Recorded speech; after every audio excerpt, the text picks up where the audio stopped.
I'm Coleman, and welcome to Excuse Me While I Gush. This is not a sponsored video.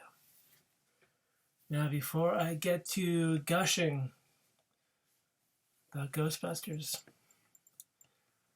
just going to talk about what November 20th means to me, what it means to many people. And this time around, this year, I learned of it in advance, and so I was able to prepare a way to wear a conversation starter to work today. Give you a hint. One pink sock, one blue sock. So November 20th is the Remembrance Day. It's the Transgender Remembrance Day. And it is to honor everyone who is transgender and has passed away within the past year, or people who've been transgender and passed away years before, people who you may hold near and dear who have gone before you and were trans.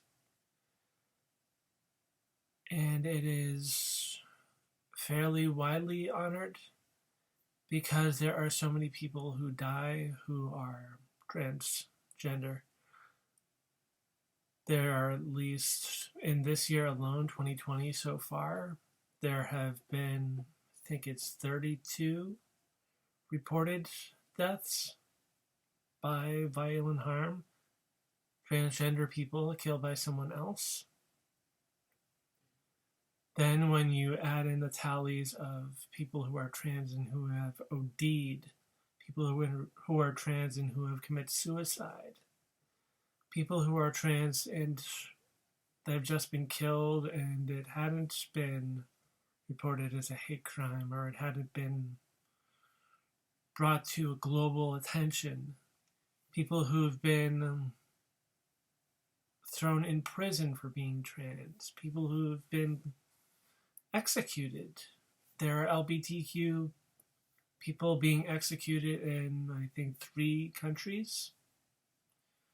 It's just horrible, and I was doing what I could to subtly, at work, bring attention to it. And what makes for a conversation starter like wearing 2 separate pairs of socks? And colors that just bounce off a monochrome outfit and a black tie along with these black pants. So, back to gushing. This is what I just opened. It took me a long while to get the proton thrower in Winston's hands. It reminds me of the classified, the G.I. Joe classified version of Gung Ho, where he's got a very tight grip. And it takes a while to get the weaponry properly set into that hand. So here he is with that smile as he's blasting at a ghost. And they do a great casting of the face, right down to the part in the hair. I think that I recall there being a rainbow in this ribbon, which one little slip up, one little detail, but I'll give it to them. The rest of it, it was just perfect. And I'm going to be putting that up with the Funko Pop Ghostbusters right next to the Kenner ones.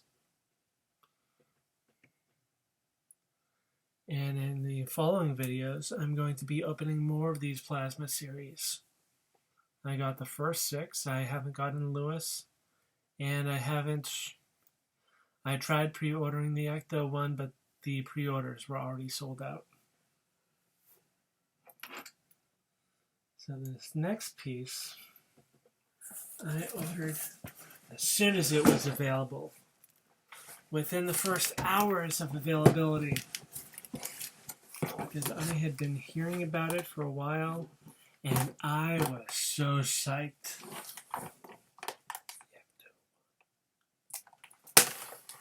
I have a few different Ecto-1s, and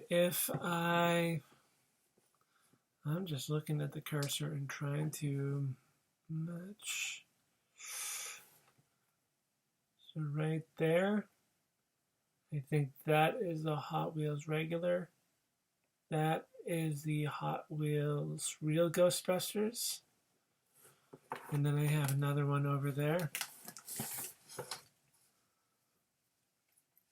I was born in the mid-'80s. And that is right in the sweet spot of being a Ghostbusters fan. I was born maybe a week after the first movie came out.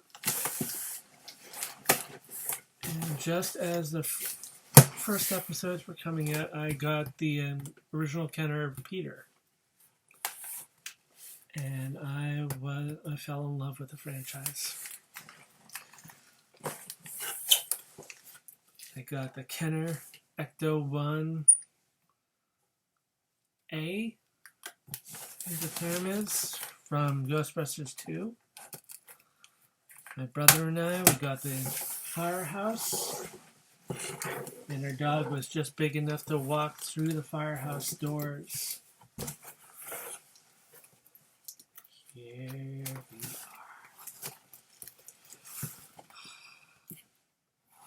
First, it's a poster. Ghostbusters Afterlife. This LEGO kit is primarily modeled after the Ghostbusters Afterlife Ecto-1. So it's got some modifications on the door placement of details like that blue hose down the side and the ladder. And even cooler, it's got that gunner seat that just ejects out. And I've seen in some promotional videos that and the steering are functioning details in the build.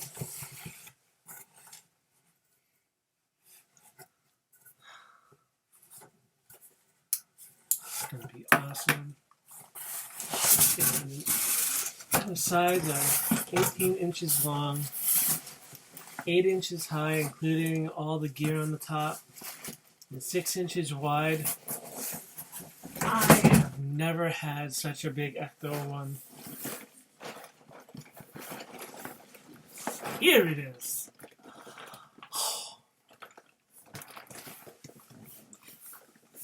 And all those little rust spot stickers, you can put them there.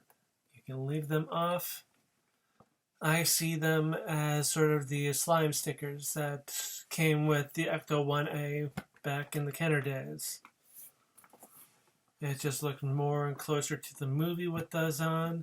I'm probably going to leave them off. Make it look as pristine as possible.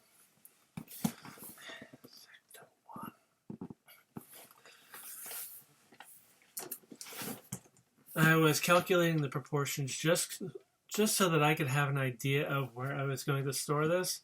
I think it's going to be on my... Let's see if I can use a pointer. On top of the television set. And that, you're correct if you saw the VHS, the VCR door over there. And it's an older model TV set. And as I continue to open the Plasma Series figures, I'm going to continue this build. I'm so psyched about it, and I'm going to share this build with you. And if you want to order, I suggest going to LEGO.com. Not sponsored, but I am just geeking out about this so hard. Alright, so if you enjoyed this video, please give it a thumbs up. 2 thumbs up if